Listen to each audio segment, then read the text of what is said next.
welcome back to virtual art class. Now, last week we were talking about animals. We were talking about our Huffman Academy Wildcats. Now, we are going to keep talking about animals this week, but we're going to be doing a very, very different animal. This week, we are going to draw a dinosaur. Now, dinosaurs lived a very, very long time ago, and they were several different kinds. So, they had different things to help them survive. So the one that we are drawing today is called a Brontosaurus. Now a Brontosaurus had a very, very long neck because they were herbivores or they ate plants. So the Brontosaurus used their very, very long neck to reach up to the very top of the trees and pick their food.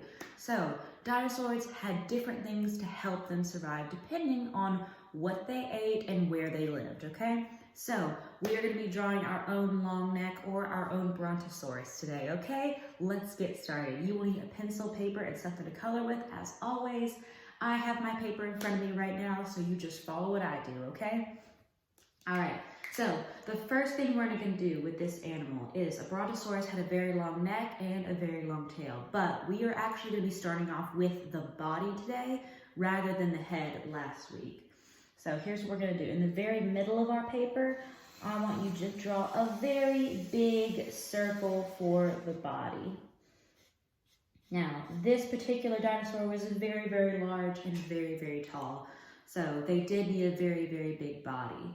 So what we're going to do, we're just going to kind of break it up into pieces so it'll be easier to draw. So we'll have a circle for the body, and now we're going to do the tail. So what I'm going to do is on one side of your circle, I want you to do a big curve going down, all right? This is gonna be one side of the tail. And then what we're gonna do is we're gonna put our pencil back down where we just stopped and do another curve going back and stop. So this is gonna be the tail of our dinosaur, okay? All right, let me go ahead and move this down just a little bit to make sure I have enough room. Okay. After we do the body and the tail, we're going to do the long neck, okay?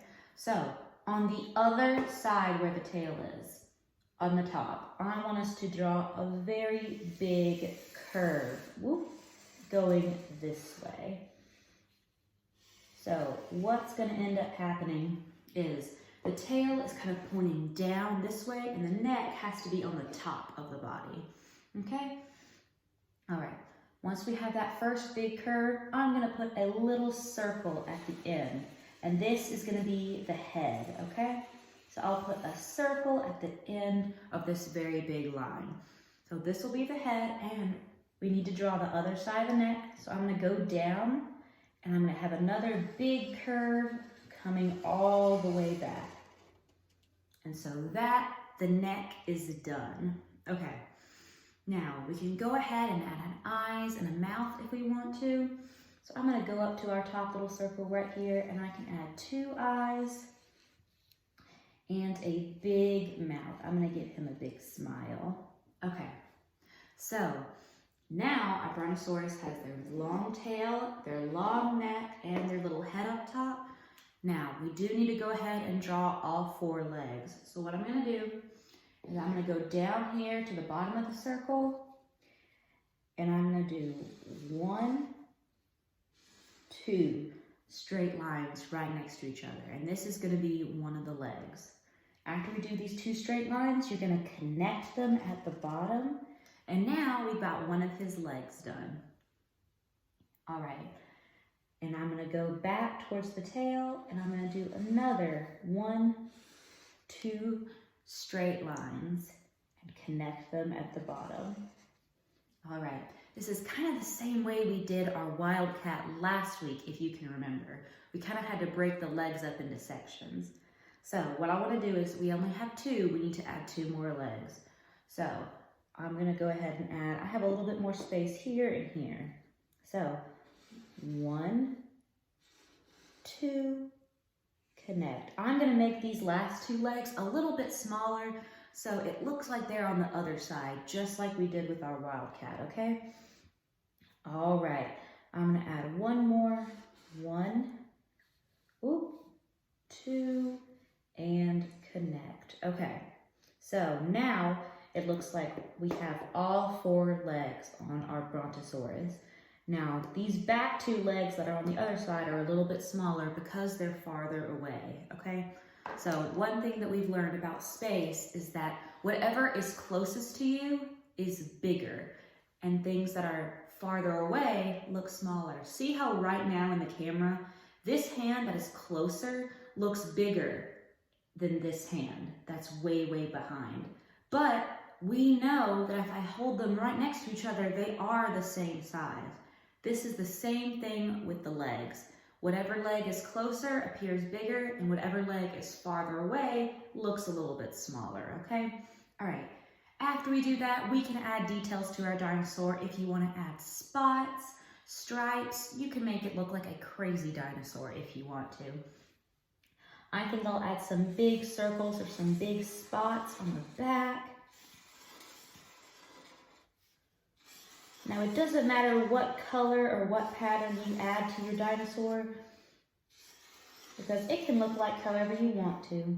Kind of the same way we did with the wildcat last week, is we kind of made it our own, and we added crazy colors and patterns and anything else you wanted to add, okay? So I'm adding a lot of little bitty circles all over the back, and maybe a few on the tail.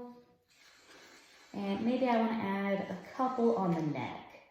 And then I think I'll be ready to do the background.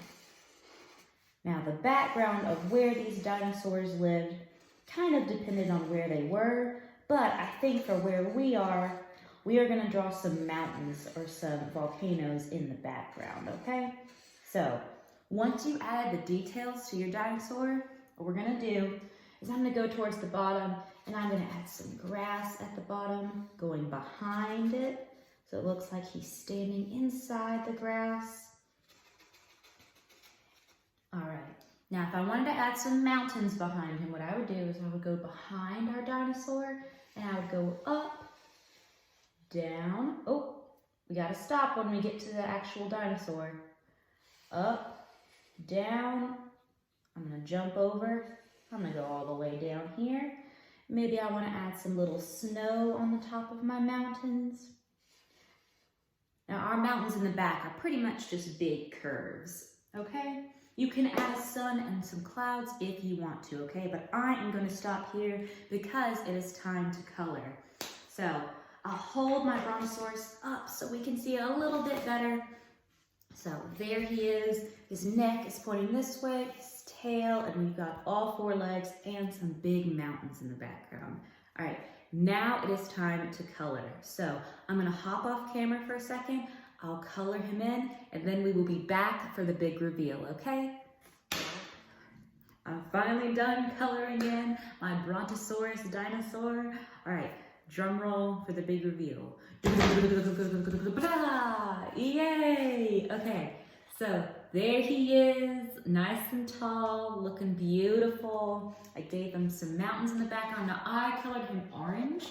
I don't know if Brontosauruses were actually that color in real life. I have no idea. There's no way of knowing. So you color your dinosaur any color you want to, okay?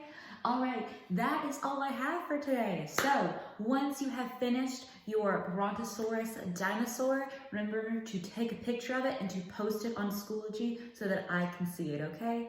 All right, that is it. That is all I have for this week, okay? I hope you had fun, and I will see you all next week, okay? Bye!